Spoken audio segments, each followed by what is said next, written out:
Bismillahirrahmanirrahim. Assalamualaikum warahmatullahi ta'ala wabarakatuh. Alhamdulillahirabbil alamin wa sallallahu ala sayyidina Muhammadin wa ala alihi wa sahbihi wasallam, amma ba'du.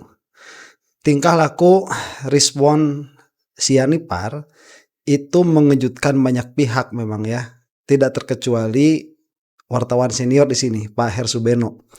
Itu sampai membuat satu video khusus yang mengumpulkan perkataan-perkataan Rizwan sebelum dia berbalik arah.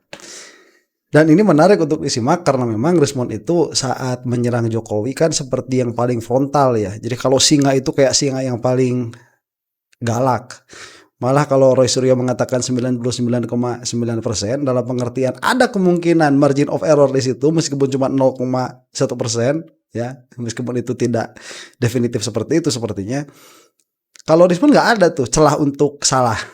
Jadi sudah 11 triliun persen lah atau berapa persen begitu ya. Yang saya katakan itu ya berlebihan ya. Ada cuma sampai 100% begitu. Data sesuainya kesimpulan dengan kebenaran itu. Nah, sampai kemarin itu kan bikin masalah besar. Dan ada juga video yang memiliki sentimen bahwa ternyata Rizwan ini adalah orang susupan. Jadi sedari awal ini adalah kartu turfnya begitu. Jadi kalau kata pantesan ya kemarin Roy Suryo itu bikin kartu joker ya, mengeluarkan kartu joker itu. Itu gak nyangka semua. Oh ternyata disimpan. Ada juga yang mengatakan seperti itu. Video yang itu akan kita bahas nantilah ya kalau misalkan memang perlu untuk dibahas. Nah sekarang kita akan menyaksikan kompilasinya ini bagaimana perkataan-perkataan kontradiksinya Rizwan. Halo, apa kabar? Assalamualaikum warahmatullahi wabarakatuh. Waalaikumsalam warahmatullahi wabarakatuh. Sekali bisa kembali menjumpai Anda semua.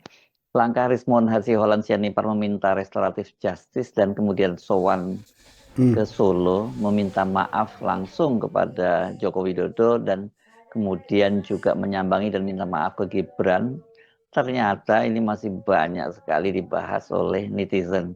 Padahal saya sendiri kan sudah menyatakan sebaiknya kasus Rizwan ini kita tutup buku ya. Nah, meminjam judul buku yang dia ditulisnya, ini Gibran Endgame. Jadi bisa aja sekarang Rizwan Endgame.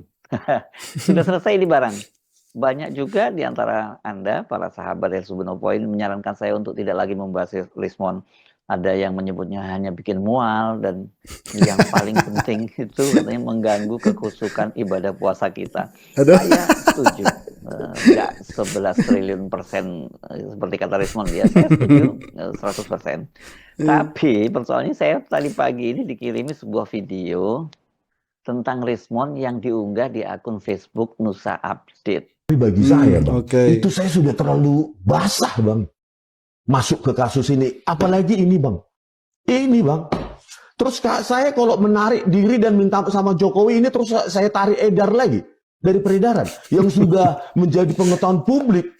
Dan ini sudah ribuan dan berjalan terus ini pengetahuan ini. Jadi kalau saya harus minta maaf menarik semua, betapa hinanya Rizwan Hasyiholan Sianipar itu. Lebih baik mati daripada dicap pengkhianat hidup saya. RJ boleh, ya. Restoratif justice boleh, SP3 boleh, silahkan. Tapi on one condition, syarat mutlak, yaitu Pak Jokowi meminta maaf kepada rakyat. Kalau hanya sampai sarjana muda dan itu sesuai dengan barang bukti yang disita oleh Polda Metro Jaya yang diungkapkan di sidang KIP. Benarkah Rizwan bicara seperti itu? Sebab pernyataan itu berbeda jauh sekali dengan apa yang dikatakan oleh Rizwan setelah dia bertemu dengan Gibran hari Jumat tanggal 13 Februari kemarin. Sebentar sebelum ke situ. Ini betul. Banyak sekali indikasi yang menyatakan kepalsuan ijazah Jokowi. Dalam hal ini juga sama. Permasalahan Gibran maju sebagai calon wakil presiden nggak bakalan selesai cuman gara-gara si Rizwan itu ngomong ini di atasnya ada stempel begitu dan lain sebagainya. Nah, cuman kalau tadi misalkan mengatakan udahlah jangan membahas Rizwan lagi, setuju. Ya saya juga setuju, betul jangan bahas Rizwan lagi. Cuman masalahnya video Rizwan ini kok lagi bagus. Algoritmanya kok ke sana begitu. Ini kan yang membawa dari awal termul yang bawa algoritma itu. Ya, itu termul dari awal yang bawa algoritma. Jadi jangan remehkan kekuatan jejaring medianya atau jejaring sosmednya para termul itu jangan tidak bisa tidak bisa diremehkan. Memang mereka lebih terorganisir ya. Ya sebagaimana dikatakan keburukan yang terorganisir itu akan mengalahkan kebaikan yang tidak terorganisir. Nah, makanya kita ini harus lebih terorganisir lagi nih, harus banyak-banyak kopi darat sepertinya. Dan videonya kan diunggah di akun YouTube resmi Sekretariat Wakil Presiden. Temuan-temuan saya yang mungkin dianggap sepele, yang mungkin dianggap saya pengkhianat, saya siap untuk dicaci, dimaki, dijadikan pengkhianat. Yang penting saya telah menemukan kebenaran itu dengan rekonstruksi, dengan uji coba yang sudah saya lakukan 3 bulan ini dan akan saya tuliskan dalam buku. Aduh Pret, itu mah 3 bulan ini mah masalah Yamaguchi Rismon ya, bukan masalah penelitian baru. Bukan dengan cuap-cuap. Saya akan menuliskan 2026 semoga bisa selesai. Saya katakan tadi kepada Mas Wapres, ya, penebusan saya atas semua hiruk pikuk ini, baik disebabkan oleh saya maupun yang lain, itu akan saya tebus kepada keluarga Mas Wapres dan terutama kepada Pak Joko Widodo. Mungkin penebusan setelah diperkenalkan oleh Pak Oto mungkin ya, karena itu kan yang pertama kali memperkenalkan Anda. Cuman saya juga belum mau masuk ke situ, saya belum melihat analisisnya. Kalau tidak salah ada di channel YouTube-nya Opini Alvin ya, kalau tidak salah itu. Cuma saya belum melihatnya.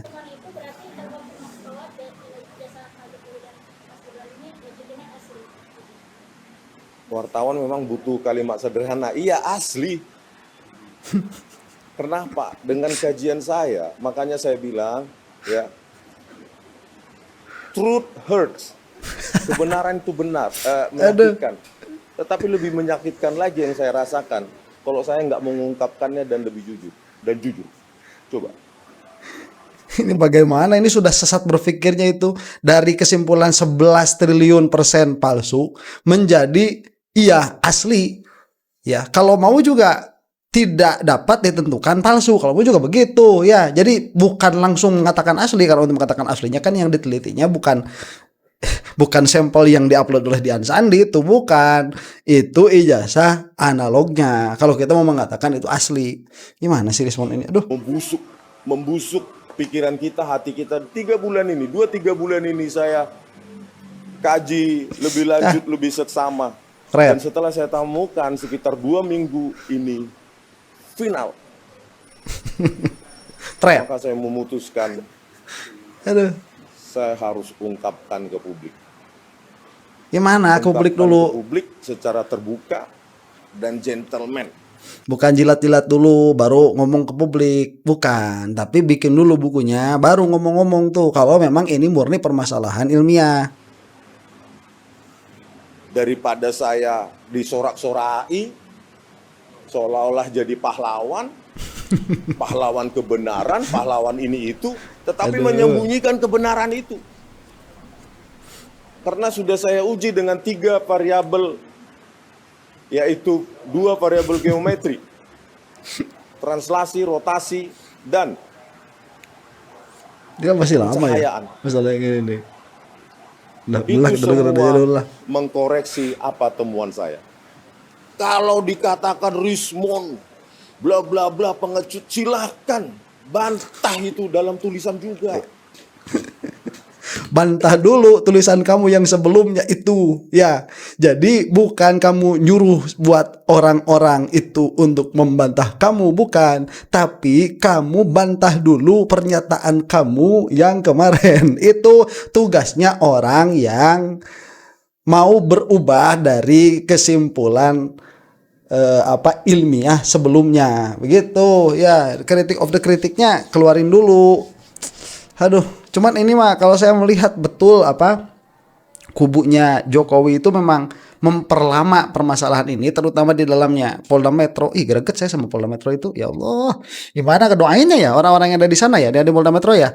Mudah-mudahan mereka itu yang tidak mementingkan keadilan masyarakat, mudah-mudahan segera diazab oleh Allah Subhanahu wa taala. Segerakan sajalah biar mereka cepat-cepat minggat dari dunia ini supaya cepat-cepat masuk akhirat, supaya tidak terlalu banyak lagi orang yang tersakiti begitu. Kalau memang mereka itu tidak mementingkan keadilan bagi masyarakat. Itu Polda Metro Jaya itu, ya Allah, saya mah cek orang Sunda mah ala rigid gitunya, gareuleuh gitu. Nyebelin ya. Saya tidak maulah, ya, saya hormati teman-teman Pak Roy dan Bu Tifa sebagai sahabat, sebagai keluarga. Tetapi marilah kita berdiskursus, beropini, tidak ad hominem. Mari kita cerdaskan Republik ini. Bantah temuan saya. Jadi memang bantah temuan kamu sama kamu dulu, yang penemuan kamu kemarin begitu ya, jangan ngomong dulu. Dan saya katakan tadi, kalau ini tidak diperpanjang sama Polda Metro, ini kan permasalahan akan maju ya. Apakah Rismon akan berbalik seperti ini? Saya kira tidak akan begitu. Cuman ini memang berusaha, wong yang namanya manusia pasti punya celah, pasti punya cacat, pasti punya kesalahan. Nah, ada kesalahan itu ada yang tidak bermasalah kalau diketahui oleh publik, ada kesalahan yang kita itu tidak mau diketahui oleh publik. Mungkin ini salah satunya yang menggetarkan Rismon. Kalau bukan memang dari awal dia itu orang tanaman gitu. Itu akan kita bahas nanti insyaallah ya. benar, Rismon ini sudah benar-benar berbalik 180 derajat dari sikap dan ucapannya semula. Iya. Kendati dikemas dengan kalimat bahwa dia telah melakukan penelitian ulang. Nah, nanti soal ini kita bahas ya, benarkah karena dia telah meneliti ulang ijazahnya Jokowi dan kemudian dia menyimpulkan bahwa ijazahnya Jokowi asli karena dia menemukan fakta dan data yang baru. Makanya sebagai peneliti dia kemudian mengkoreksi pernyataannya, gitu ya. Ini yang penting kita untuk bahas ya. Saya menelusuri video pernyataan keras Rismon yang menyatakan tidak akan meminta maaf dan lebih baik dia mati ketimbang menjadi pengkhianat, ternyata benar diunggah di channel Forum Keadilan TV pada tanggal 25 November 2025. Dengan judulnya "Saya Bangga Jadi Tersangka Dalam Perjuangan Ini". Thumbnailnya, mohon maaf, kebenaran itu menyakitkan. Dan yang menjadi host itu adalah Margi Syarif. Ini saya tahu dia dulu wartawan El Sinta ini ya. Radio El Sinta ya. Tapi kalau kita kulik di channel Forum Keadilan, ada video lain, wawancara dengan Rismon, dengan pernyataan dia yang juga tak kalah kerasnya. Dan itu tampaknya memang jadi ciri khas Rismon. Kalau ngomong bergebu-gebu, diksinya sangat keras begitu ya, dan gak ada kompromi. Nah, judulnya itu Rismon Murka, Bongkar Bau Busuk Laboratorium Forensik Polri. Ini tampaknya ada kaitannya dengan keputusan Bareskrim Mabes Polri menghentikan kasus pengaduan ijazah Jokowi yang dilaporkan oleh Egy Sujana, yang juga sama-sama sudah mengajukan restoratif justice. Ini sebagai dia ketua TPUA, Tim Pembela Ulama dan Aktivis, yang sekarang sudah dibekukan oleh Habib Rizik Syihab. Nah, ini juga kan permasalahan lagi. Apakah Rismon juga pada akhirnya nanti di dalam bukunya mau mengatakan bahwa kebusukan itu tidak ada? Yang mana dia itu sudah membukan kebusukan, yang ternyata setelah penelitian berikutnya yang ada itu bukan kebusukan tetapi keharuman. Masa mau seperti itu? Aduh, ini ya Allah, ini buat orang yang mau membuka akalnya sedikit saja. Ini jelas Jokowi itu mafia. Jelas sekali ya Allah. Aduh, ini kita mau gimana ya? Ini orang Indonesia ini kok masih ada aja yang tertipu sama Jokowi itu. Saya merinding begitu ya melihat orang-orang yang masih membela Jokowi. Rismon itu apa lagi ya? Lah ya udah kita enggak usah ngobrolin agamanya lah ya. Kelakuan orang lah, begitulah Rismon begitu. Yang disiram air kerasnya orang lain tapi kok yang waktu itu Direktur Tindak Pidana Umum Bareskrim Polri, Brigjen Juhandani Raharjo Puro, sekarang udah bintang 2 dia, jadi Kapolda di Sulawesi Selatan, itu memutuskan menghentikan pengaduan ijazah Jokowi karena berdasarkan uji lapor dinyatakan identik dengan 3 ijazah pembanding milik temannya.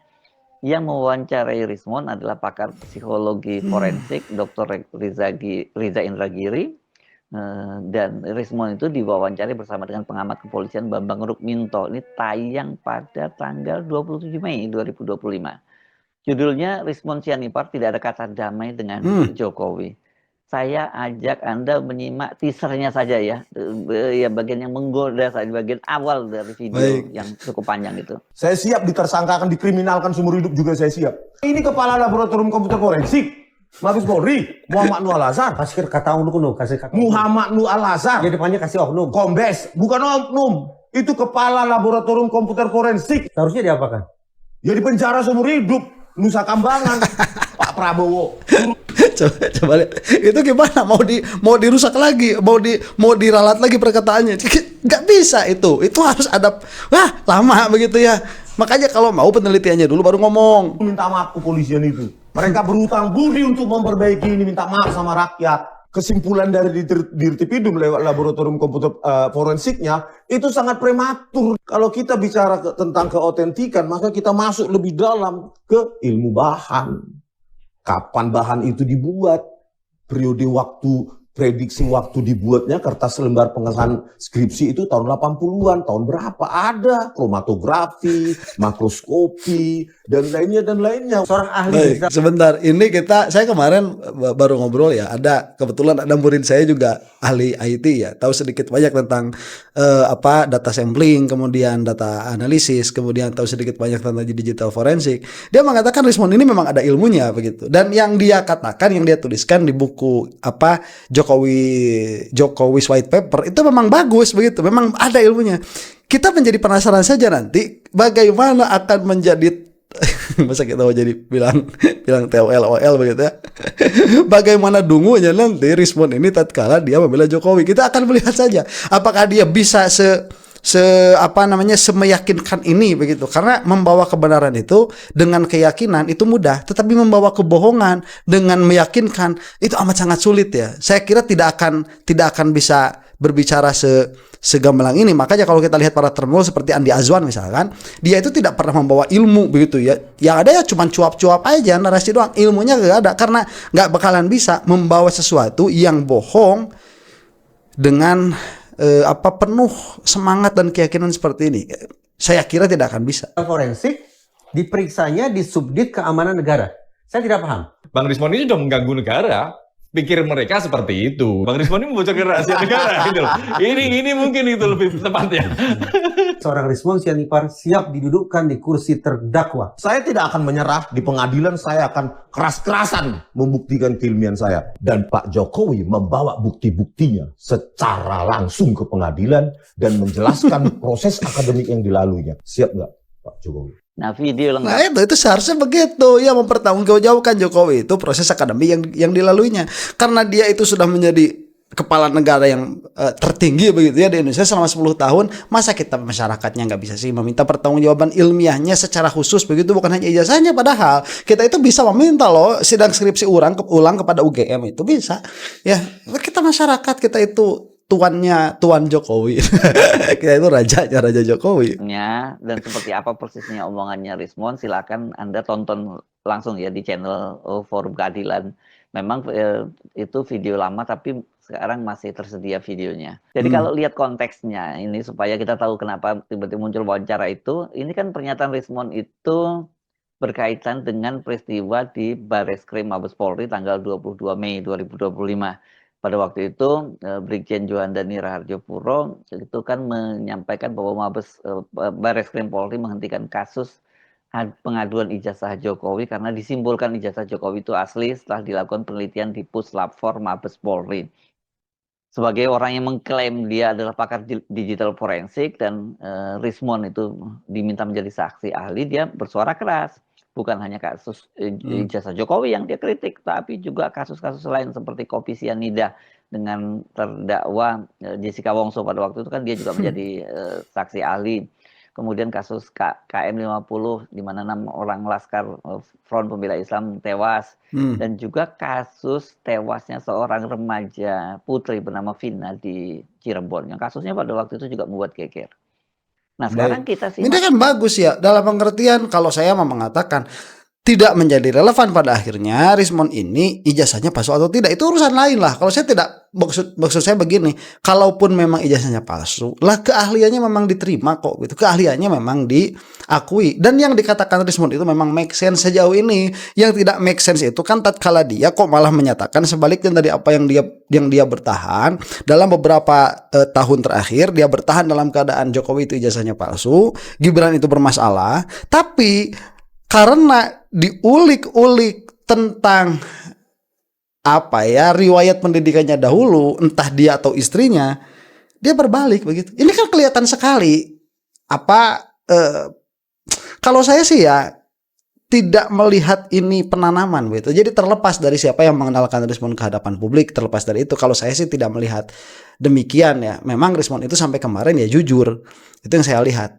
Tapi tidak tahu juga karena saya belum melihat analisa yang dikeluarkan oleh orang yang mengatakan bahwa Rismond ini memang orang tanaman begitu. Nah nanti kita akan lihat ya. Makin seru aja ini. Ini semakin jauh melenceng dari permasalahan ijazah Jokowinya itu sendiri. Yang mana permasalahan ijazah Jokowinya itu sendiri di persidangan itu sudah mau selesai dan terkusruk begitu ya. Apa terkusruk? Ditotog. Apa itu ya bahasa Indonesia aja itu? Ya terpuruk kok jadi malah terkusruk sih. Jadi rusak begitu udah Jokowi itu di persidangan yang lain lah, makanya dibelokkan lah isunya ke sini. Apa kata Rismond soal kinerja aparat kepolisian kita ini? Pernyataan ini saya ambil dari video yang diunggah oleh Rismond beberapa jam sebelum dia sowan ke Jokowi di Solo ya. Berarti hari apa ya? Hari Kamis ya dia itu sowannya ya. Di Solo itu ya. Dan di situ dia memuji bahwa kinerja Polri itu sudah profesional. Polri sudah bekerja secara profesional terhadap perkara ijazah Bapak Joko Widodo. Dan saya dengan ini menyatakan siap membantu setiap langkah Polri ke depannya untuk mengedukasi masyarakat terkait apapun yang sekiranya diperlukan dan dibutuhkan. Nggak bakal jadi aneh aja buat kepolisian begitu ya. Sudah menentukan itu tersangka, kemudian nanti diambil menjadi saksi ahli yang menyatakan adanya penghinaan begitu. Jadi aneh saja nanti kalau seperti itu. Yang anjur nanti ya kepolisian lagi. Ya udah hancur babak belur kok. Kalau sekarang kepolisian terserah polisi lah, terserah kamu begitu. Kita mah doakan saja mudah-mudahan kamu itu cepat-cepat dipanggil sama Allah Subhanahu wa taala. Mudah-mudahan cepat minggat dari bumi Indonesia ini. Ya terserahlah minggatnya mau kemana, mau ke alam akhirat ya boleh, mau keluar ya boleh ya, karena jadi DPO misalkan.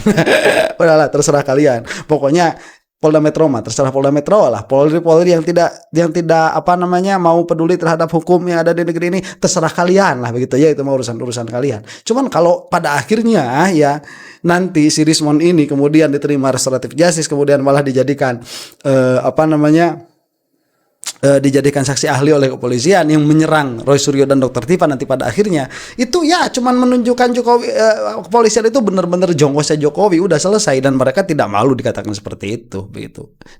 Untuk saat ini begitu ya, saking nggak punya malunya kepolisian itu. Nah kemudian tadi si Rismond kok tiba-tiba mengatakan kepolisian sudah berbuat sangat baik di dalam kasus ini. Bagaimana bisa dikatakan sudah berbuat sangat baik, wong berkas itu dipinta sama kejaksaan sudah 2 bulan ini belum dikembalikan, sudah mengatakan itu bekerja secara profesional. Lucu saja. Jadi dari situ saja kita sudah bisa melihat ya, kalau sebelumnya dia mencaci maki kinerja polisi, sekarang dia menyatakan sudah profesional dan dia bersedia bahkan dia akan membantu mensosialisasikannya kepada publik lah gitu ya. Nah kalau kembali ke soal ijazah Jokowi, kan yang disoal oleh Rismond ini bukan hanya ijazah Jokowinya ya. Mulai dari skripsinya itu ada lembar pengesahannya, kan dia sampai kemudian mencari soal dosen pembimbing ya. Ingat ya, ada video dari Rismond yang ketika dia mendatangi Pak Kasmujo, dan Pak Kasmujo pada waktu itu membantah bahwa dia itu membimbing skripsinya dari Joko Widodo. Itu kan ini luar biasa gigihnya Rismond ini, dan dia bahkan juga mendatangi lokasi tempat Pak Jokowi KKN seingat saya ya, bersama Michael Sinaga ini dari Sentana TV. Nah, yang disoalkan sekali lagi bukan hanya ijazahnya, tapi soal skripsi dan lembar pengesahannya juga disoal. Bukan ijazah, skripsi. Skripsinya ada. Iya, lembar pengesahan skripsi. Ya, karena secara technological advancement, evolusi perkembangan teknologi komputer, hardware dan software, itu tidak mungkin menghasilkan lembar pengesahan sangat sempurna dengan DPI dots per inch yang sangat tinggi, dengan titik-titik yang sangat rapat. Itu produk dari hand press atau letter press. Ayo kita berpikir logis. Penjelasan dari Dirtiv kemarin mengatakan bahwa hanya diraba, dirasakan ada cekungan. Itu bukan saintifik, tidak repeatable, tidak objektif. lalu disimpulkan bahwa terasa ada cekungan, terus menandakan bahwa itu produk dari hand press dan letter press. Apa begitu cara kerja kita untuk menguji laboratorium forensik? Begitu Bang. Jadi begitu kesimpulan dari Dirtipidum lewat laboratorium komputer forensiknya itu sangat prematur dengan perabaan, perasaan, langsung dikatakan, disimpulkan bahwa itu produk dari hand press, letter press, lalu dibandingkan dengan keterangan dari pemilik percetakan perdana. Bayangkan, ini subjektif, raba, keterangan subjektif, hasilnya tentu tidak objektif, pasti subjektif. Kenapa tidak direkonstruksi? Nah, sebentar, ini yang kita senang dari Rismond itu, ya. Jadi bukan Rismond ini lulusan Jepang, bukan. Omongannya make sense. Tapi omongan yang make sense seperti ini sekarang kok malah disanggah dengan omongan yang lacut begitu, ya, yang tidak ada nilainya. Coba Anda saksikan cara Rismond berbicara di sini dengan cara Rismond berbicara setelah keluar dari Istana Negara, ya, entah apa itulah, pokoknya dari ruangan sama Gibran itu. Coba lihat, tidak ada keyakinan seperti ini dia ngomongnya itu. Ya, silahkan Anda bantah hasil penelitian saya. Ya, ada, coba lihat, ini sangat kuat sekali begitu, ya. Kalau saya sekali lagi tidak melihat Rismond ini orang tanaman, mohon maaf begitu ya. Cuman nanti akan kita bahas sendiri oleh percetakan tersebut. Bagaimana menghasilkan lembar pengesahan yang sangat cantik dan indah pada tahun 1985 dengan menata font secara manual, membuat plat itu hanya untuk beberapa eksemplar. Logis nggak Bang? Nah, dari situ saja kita udah bisa melihat lagi ya, sangat berbeda sekali dengan apa yang dikatakan oleh Rismond yang dulu dengan Rismond yang sekarang. Betul. Itu dulu itu nggak lama-lama banget, baru tahun lalu, hitungan bulan yang lalu lah. Tapi sekarang dia sudah berubah total, dan tapi yang selalu dia singgung itu hanya ijazah. Padahal sekali lagi dia tidak hanya mempersoalkan ijazah, tapi dia juga mempersoalkan skripsi, mempersoalkan KKN dan juga transkrip nilai dan sebagainya lah, kira-kira begitu ya. Malah kemarin itu cuma membicarakan tentang stempel saja, yang stempel yang ada di atas foto. Cuman itu doang, masa itu penemuan baru begitu ya, lucu saja. Saya sudah menyajikan fakta-fakta betapa berbedanya pernyataan Rismond sebelum dan sesudah dia minta restoratif justice. Kemudian banyak pertanyaan, ada apa dia, apa kok kemudian dia berubah sikap dan sebagainya. Ya silakan Anda simpulkan sendiri. Dan jujur kalau dulu Anda kan pasti sangat kaget dan marah dengan Egy Sujana dan Damai Hari Lubis yang juga mengajukan restoratif justice, juga soal ke Jokowi.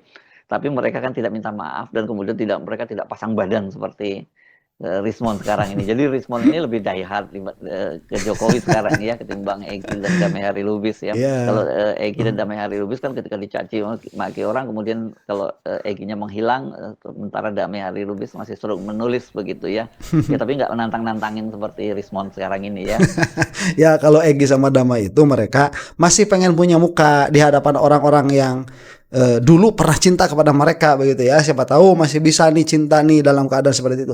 Egy sama Damai itu lain, karena memang katanya dari TPUA begitu, orang-orang muslim yang masih pengen ada ukhuwah lah begitu ya. Rismond lain, Rismond sekarang deket sama Listio Sigit lah. Aduh, jadi beginilah ya, mau dekat sama Listio Sigit. Nah, tapi kan seperti saya sebut tadi, saya sendiri berjanji untuk tidak membicarakan lagi soal Rismond, dan banyak yang sudah minta juga nggak usah lah, sudah masa lalu, sudah end game gitu. Tapi saya kira kok tetap ada bagusnya juga ya kita mendiskusikan soal Rismond ini dengan semangat kita mengambil pelajaran dari kasus ini. Apa bahasa agamanya, mengambil ibrohnya gitu ya. Baik, ini saya serahkan kepada channelnya langsung untuk dilihat ya, untuk ditonton. Jadi ya kalau bagi kita YouTuber nih sama Pak Hersubeno juga, ini bukan sekedar apa ya, bukan sekedar berhenti dari membicarakan Rismond. Ini masalahnya algoritmanya main ke sana begitu. Kenapa kita ikut algoritma? Kalau misalkan dia nanti yang masuk itu algoritma dari si Termul doang, ini nanti yang menyebar ya informasi versi mereka. Ini harus ada keseimbangan informasi. Makanya kita ikut dengan algoritma yang ada. Itu permasalahannya. Dan sampai saat ini mohon maaf begitu ya, masalahnya yang membentuk algoritma itu si Termul itu. Makanya kalau kita mau bagus politik ke depan, kita harus mulai membuat jejaring anti Termul.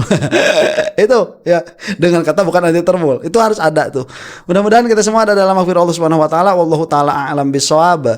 Assalamualaikum warahmatullahi taala wabarakatuh.